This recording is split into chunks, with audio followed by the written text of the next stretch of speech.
Tapos yung diet ng cancer patients. Dati ang diet natin, syempre, pag walang sakit, bawas taba, bawas karne, yung tama lang. Pero pag cancer patients, ang turo sa akin ng doktor ko, ni Dr. Ang Peng Tiam, kumain daw ng kumain ng kumain. Hindi pwede yung normal kain na kanin, ulam, gulay, gatas. Hindi pwede ganun. Yung ganung kain, gawin mo 3 doble.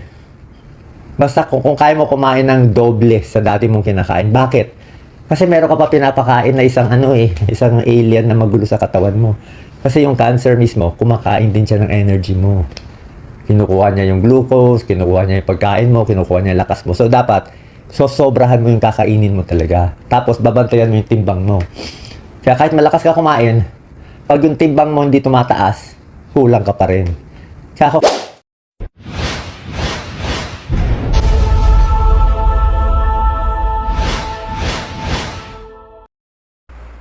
Alright, magandang gabi, no? Kumusta mga kababayan? Kumusta ating mga mahal na subscribers at sa mga di pa subscribers at ngayon ay nakakita ng ating video na ito, no? Sana naman ay nasa mabuting kalagayan ng lahat ng ating mga kababayan, lalong-lalo na ang ating mga OFWs. Okay, tuloy lang sa sipag, tuloy lang sa ating ginagawa dahil ngayon man sa kabutihan, no? Huwag na natin gayahin yung iba. Huwag na nating hangarin pa na maging kakaiba, no? Gaya ng iba na kung saan. Dami-dami na ng pera, at dami-dami na ng mga ari-arian, pero pinag-iimbestigahan at yung iba ay nahanap na ng batas. Alright. So, ngayon guys, no? Kaibang kwentuhan. Update tayo. Kasi mukhang maganda yung update ni Doc Willie Ong, no? Ito talaga ay nakaranas ng sakit, nakaranas ng cancer, lumalaban sa cancer guys.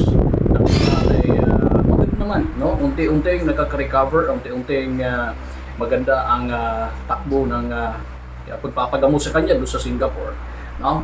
Diba? Kung una, kung saan ay talagang based doon sa kanyang statement, based doon sa kanyang pag-update, pagbibigay ng karagdagang impormasyon mula sa atin, dahil hindi naman niya ito itinatago, ay sa ngayon ay maganda na ang response ng kanyang health mula sa pagkipaglaban mula sa cancer guys, no? So hindi pala lahat ng mga biktima ng mga ganito ay walang pag-asa, no?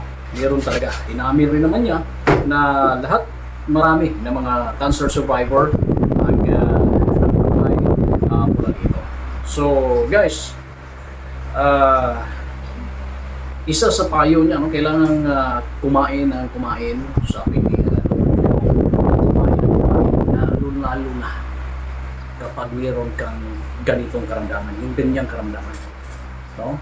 Iba sa ating paniniwala, iba sa mga paniniwala ng kapag mayroon kang sakit, mayroon kang cancer, mayroon kang kung ano ng karamdaman, ay kailangan mo munang magdandaan sa kaya. Iba pala, no? Kailangan mas lalo mo pang dublihin hanggang maaari ilang isis para naman ay maging mas matatag ang katawan mula sa energy na kung saan ay minsan nakikihati pa yung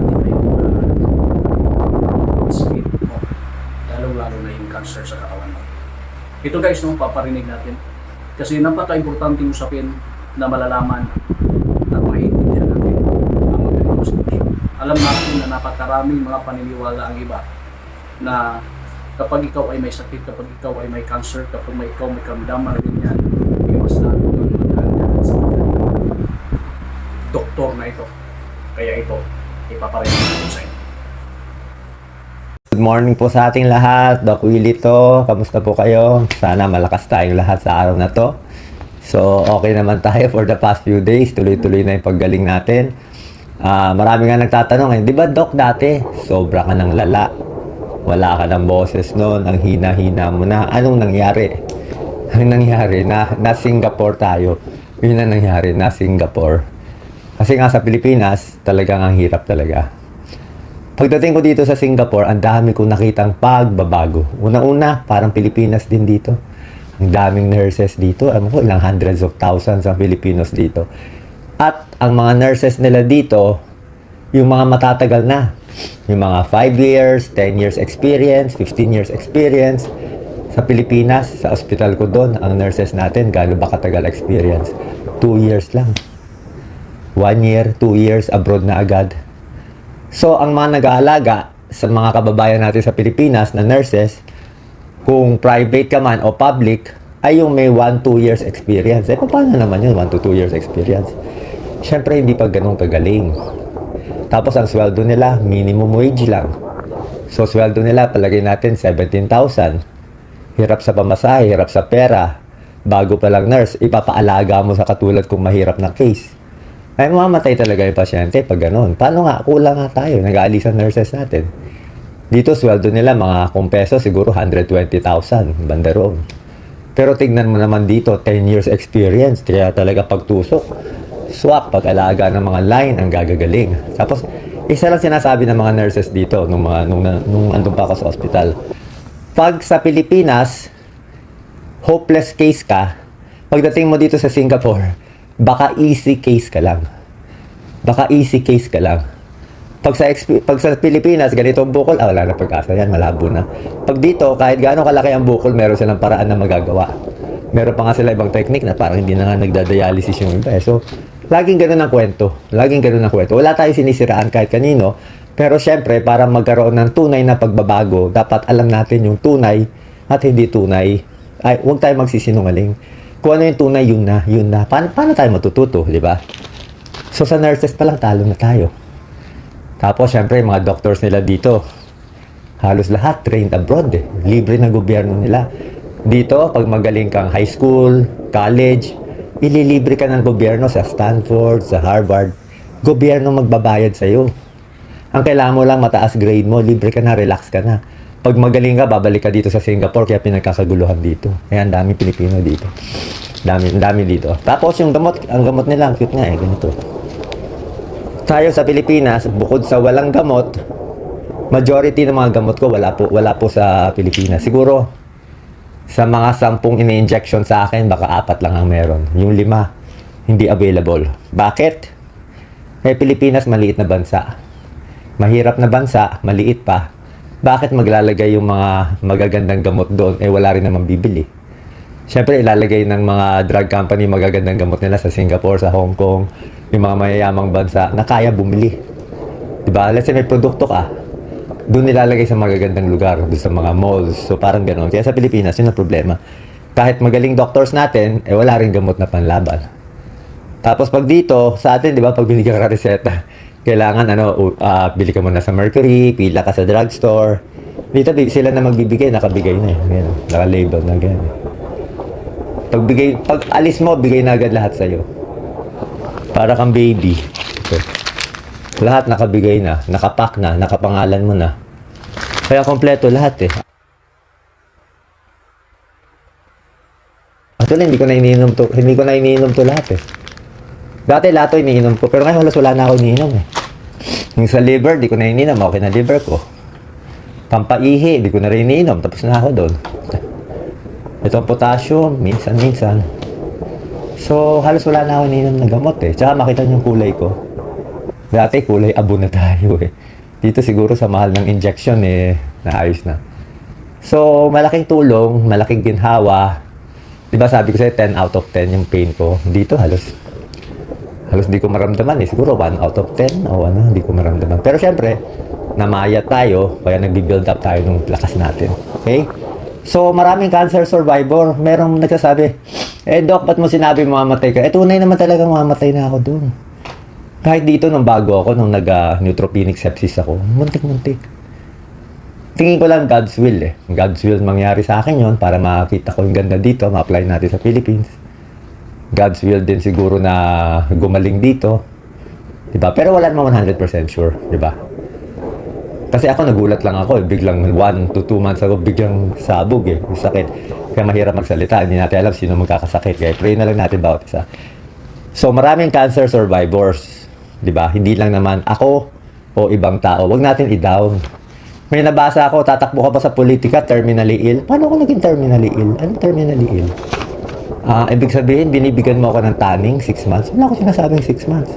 Baka pinapanood nyo, peke, fake news. Sa page ko, wala naman ako sinasabi. Baka pinapanood nyo yung mga libo-libong vlog na si Doc mamatay na, si Doc may tanning na, si Doc Lisa nasa cemetery niya. Clickbait yun. Lahat naman mga tao, pinapatay nila dun. Kahit si Enrile, ilang beses na nila pinatay. So, clickbait yun. Inuuto ka ng mga ibang vlogger. Huwag maniwala. So, hindi maganda tawaging terminally ill. Lalo na tulad ko. Kasi, alangan man pumunta ka dun sa isang ward na puro may cancer. Sasabihin mo, lahat kayong mamatay. Walang ganun. Diba? Kayo, hindi ko terminally ill. So, walang ganun. Diba? Tingnan nyo kung malakas. Kung malakas yung kandidato nyo, baka malakas magnakaw. Di natin masabi.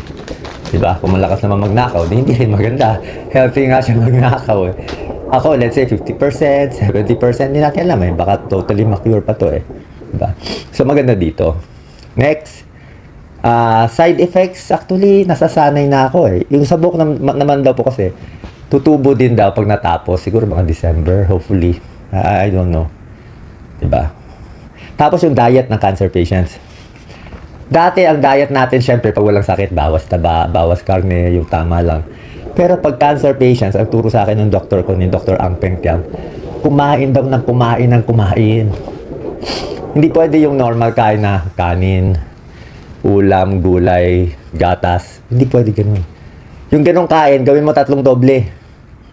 Basta kung kaya mo kumain ng doble sa dati mong kinakain. Bakit? Kasi meron ka pa pinapakain na isang isang alien na magulo sa katawan mo. Kasi yung cancer mismo, kumakain din siya ng energy mo. Kinukuha niya yung glucose, kinukuha niya yung pagkain mo, kinukuha niya yung lakas mo. So, dapat, sobrahan mo yung kakainin mo talaga. Tapos, babantayan mo yung timbang mo. Kaya kahit malakas ka kumain, pag yung timbang mo hindi tumataas, kulang ka pa rin. Kaya ako, kain ako ng kain ngayon. Talagang kain. Ang problema sa chemo, side effect, matigas ang dumi. So, kakain, pampalambot ng dumi ko. Nandiyan kanina Dufalac, lactulose, fruit juice, pwede. Gulay, pwede. Mas bawas yung kanin, damihan yung ulam, karne. Okay lang, pork chop, sinigang, kung ano gusto mong karne. Wala mo nang bawal ngayon. Kasi kailangan natin ngayon energy eh. Tsaka sa panlasa mo, kung gusto mo lechon, wala namang problema. Kung ano panlasa mo, kung ano makakain mo. Kasi nagbabago yung panlasa mo, depende sa chemo. So maraming cancer survivors, maraming breast cancer, colon cancer. Huwag natin masyado i-down yung ibang tao. Okay? Basahin natin ang comment. Ignore the bashers. Oo nga eh. Hayaan mo sila. Yun, bashers. Ba't ko daw sinabi? Actually, sinabi ko, tunay naman eh. Nakaka-stress naman ng basher. Wala naman problema eh. Pero maganda nga, nakita ko gano'n. Ngayon, alam na natin yung pala yung cause. So, hindi na natin papansin eh. Di ba? Dati pinapansin pa natin eh. Kasi matigas talaga ulo nila. Kahit anong gawin mo, wala kang panalo sa kanila eh. Kasi medyo nalilito pa sila. Sabi nga ni Jesus eh, please pray for them. Okay? Thank you so much sa lahat ng prayers nyo. Parang lumiliit na yung bukol. Tsaka makikita mo yung may sakit sa kulay. Noong una madilaw ako eh. So wala na ako. Sa kamay ko. Although may signs ng chemo siya. May chemo signs sa dulo. Kasi matatapang yung gamot dito. Grabe eh.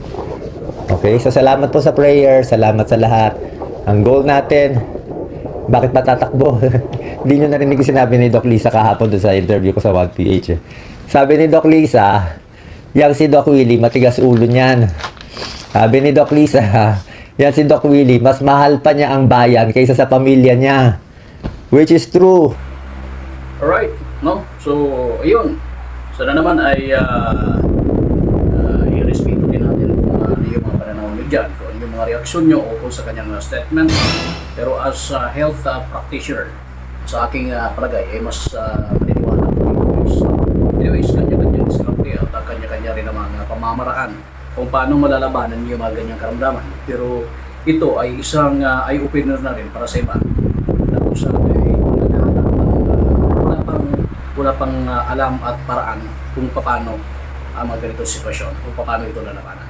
So, mas maigi na rin, no? Na i-open din natin yung ating sarili sa mga ganitong advice, sa mga ganitong topic na kung saan ay mula mismo sa survivor, mula mismo sa may karamdaman kung saan ay okay guys, so yan muna. Talagang hinahabol lang natin itong informasyon na ito para naman sa ganon ay magkakaroon din tayo ng karagdagang paraan at ma-share din natin sa iba yung statement mula kay Doc Willie. So sa mga di pa nakapag-subscribe, please subscribe po sa channel. Share nyo na rin, no? Kung nais nyo ibahagi sa inyong mga minamahal, sa inyong mga followers, sa inyong mga subscribers, ang informasyon rin. Para naman ay marami pa sa mga sa ang itong tumatakbong senador ngayon. Talaga naman hirap na. Pero yung iniisip pa rin yung iniisip pa rin yung bayan. Tapos mas inuuna pa ang taong bayan kaysa kanyang pamilya. No? So, hindi sa kinakampanya natin siya, pero yun ang nakikita natin at least para sa kanilang mabibigyan. So, mabuhay po, no? Doc Willie Ong. Marami ka pa sanang panahon na makakasama ang taong bayan at maibigyan pa mga expertise ang inyong kaalaman para sa pagpangangalaga ng kalusugan ng bawat isa. Hanggang sa mula ito,